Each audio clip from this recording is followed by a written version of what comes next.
Hello दोस्तों, नमस्कार। मैं राविन निषाद। दोस्तों, आज मैं इस वॉइस नोट के माध्यम से आप सबके बीच में जो संदेश शेयर करने जा रहा हूँ, वह हो सकता है आप सबको बहुत बुरा लगे और मुझ पर आपको क्रोध भी आए।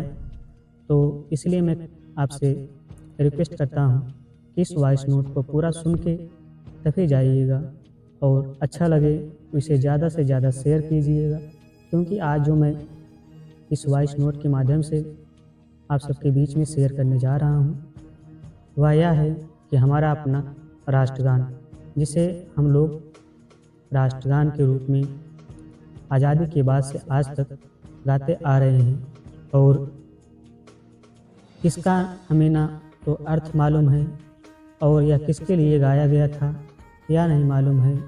बस हमें इतना मालूम है कि यह हमारे भारत देश का राष्ट्रगान है, जो 52 सेकंड में गाया जाता है, और इसके लेखक जो हैं रविन्द्रनाथ टैगोर जी हैं। लेकिन हम लोग यह नहीं जानते हैं कि यह आज़ादी के पहले यह राष्ट्रगान एक स्वागत गीत के रूप में था। यह स्वागत गीत जो गाया गया था जॉर्ज पंचम के लिए गाया गया था, जो भारत में आया, और उसके आगमन में रविन्द्रनाथ टैगोर जी इस राष्ट्रगान को लिखते हैं और गाते हैं, जन गण मन अधिनायक जय हे भारत भाग्य विधाता।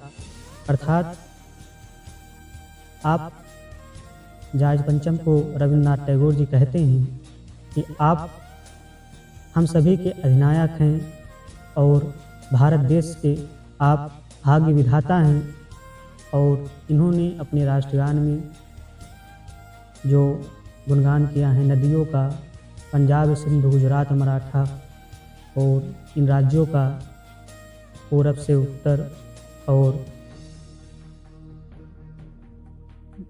पश्चिम से दक्षिण की दिशाओं का, चारों दिशाओं का जो राज्य हैं, बसे हुए राज्य हैं, उन सभी का वर्णन करते हुए कहते हैं कि ये सभी राज्य, ये सभी नदियाँ, ये सभी पर्वत पहाड़ आपका गीत गाते हैं, आपकी जय हो, ऐसा गुणगान गाते हैं कि आपकी विजय हो, जय हो और जय हो।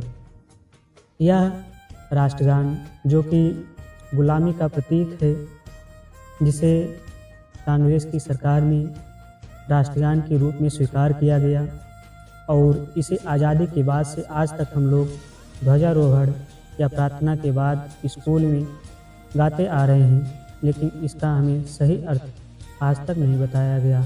हमें ना तो इससे इतना मतलब रहा कि हम इसे क्यों गा रहे हैं और इसका क्या अर्थ है।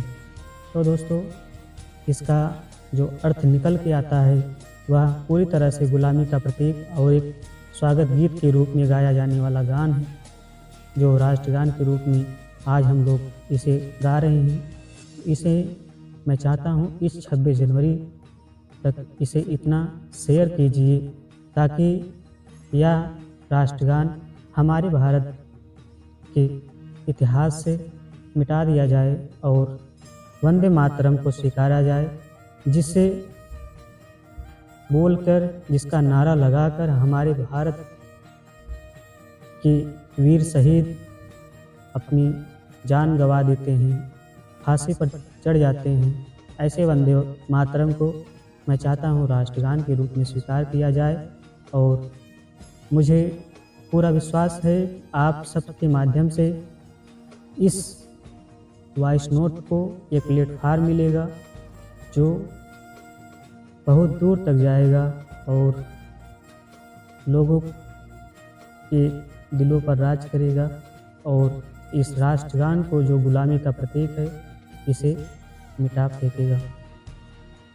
दोस्तों, राष्ट्रगान का सही अर्थ तो जॉर्ज पंचम को भी नहीं मालूम था इसका क्या अर्थ है, लेकिन जब उसे जॉर्ज पंचम को यह बताया जाता है कि उसकी भाषा में, अंग्रेजी भाषा में जब राष्ट्रगान का अर्थ बताया जाता है तो वह बहुत खुश होता है, जिससे रविन्द्रनाथ टैगोर जी को वह नोबेल पुरस्कार से सम्मानित करता है।